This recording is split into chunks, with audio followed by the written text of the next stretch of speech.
Et un autre saut dans l'histoire à quelques jours de la Journée nationale des Patriotes qui souligne la lutte des rebelles canadiens-français du Bas-Canada contre la couronne britannique pour réclamer l'établissement d'un gouvernement démocratique.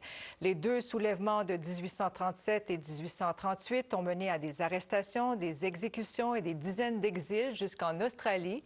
Et pour la toute première fois, 8 descendants australiens de Joseph Marceau seront au Québec en fin de semaine, la terre que leur ancêtre a été forcé de quitter les pieds enchaînés. Émilie Dubreuil. De Lorimier, Papineau, des noms de patriotes qu'on associe désormais surtout à la circulation. Et pour beaucoup, l'histoire de la lutte patriote se fonde dans un décor auquel on ne porte plus attention. What is that? That is the Quebec flag with the fleur-de-lis. That's the Patriots flag. Yes. In the middle. And that's the Australian flag because that's my heritage. Mais pas pour Hélène Paul Glass qui s'apprête à vivre toute une réunion de famille. I am the daughter of Marjorie Edith Paul Glass, my mother, but her maiden name was Marceau. Pour la première fois de sa vie, cette femme de 72 ans fera le voyage de l'Australie au Québec pour célébrer les patriotes. This is like huge. This is just, it's not like we're going to Canada for a holiday. This is history, and I think that's just very exciting. Et elle trouve ça bien excitant de voir enfin ce pays que son aïeul, Joseph Marceau, a quitté en 1840 dans des circonstances atroces. En 1838, l'armée britannique arrête une centaine de patriotes. Ils seront tous condamnés à mort. Moi, je lève mon verre à tous ceux qui se battent contre l'exploitation. Dans son film « 15 février 1839 », Pierre Falardeau retrace les dernières heures des 12 patriotes qui seront exécutés. Moi, ce que je comprends, c'est qu'ils sont dit « mieux vaut slacker sur les pendaisons ». Les Britanniques craignent que s'ils exécutent tous les condamnés, un nouveau vent de révolte se lève sur la vallée du Saint-Laurent. On est devant la prison au pied du courant, là où les patriotes étaient enfermés avant de prendre le bateau ici, au pied du courant. Alors on décide d'envoyer 58 patriotes au bagne, en Australie.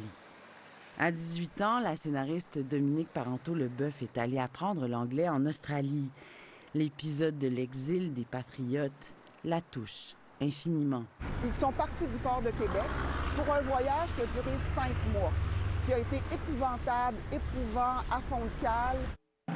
Bibliothèque et Archives nationales conservent dans ses voûtes des documents précieux sur les révoltes des patriotes, dont cette liste manuscrite de condamnés. Chevalier de Lorimier, voilà. Même chose. Au lendemain de la bataille d'Odeltan, Joseph Marceau. C'est là que Joseph Marceau et les gens de Napierville ont été arrêtés, incarcérés. L'historien Gilles Laporte a beaucoup fouillé et écrit sur les patriotes. C'est qu'on appelle la Déclaration d'indépendance du Bas-Canada, qui a été rendue publique en février 1838. C'est inouï. J'invite tout le monde à la lire parce qu'en 18 articles, on décrit des droits que parfois ils sont même pas acquis encore de nos jours. Effectivement, on constate que les Autochtones doivent bénéficier des mêmes droits que les Blancs. Donc, existe la loi des Indiens. Également, l'abolition de la peine de mort, également le statut de république, finalement, ce qui n'est pas rien. C'est-à-dire que le Bas-Canada devienne une république libre et indépendante. Après quelques années, les patriotes toujours vivants sont rentrés au Québec en hommes libres. Sauf Joseph Marceau, qui a eu 11 enfants en terre australienne. En plus d'Ellen, 7 autres de ses descendants feront le voyage à Montréal à l'occasion de la fête des Patriotes. Are you proud of that heritage? Very. All Joseph did and all his other patriots. They just fought for what was right. Dominique Parenteau-Leboeuf attend ses invités avec impatience. Je me mange le front avec les dents d'en haut, comme on dit. J'ai tellement hâte. C'est elle qui a convaincu les descendants Marceau de venir en pèlerinage ici, sous les auspices de la section Joseph Marceau de la Société Saint-Jean-Baptiste. On est tous redevables aux patriotes de ce gouvernement responsable. I wonder, had he ever thought? À quelques heures d'entamer son long voyage, Hélène se demande avec émotion ce que son aïeul aurait pensé du retour de ses descendants sur cette terre qu'il a tant voulu libérer. That someone, so many generations down would actually go back to where he came from. Émilie Dubreuil, Radio-Canada, Montréal.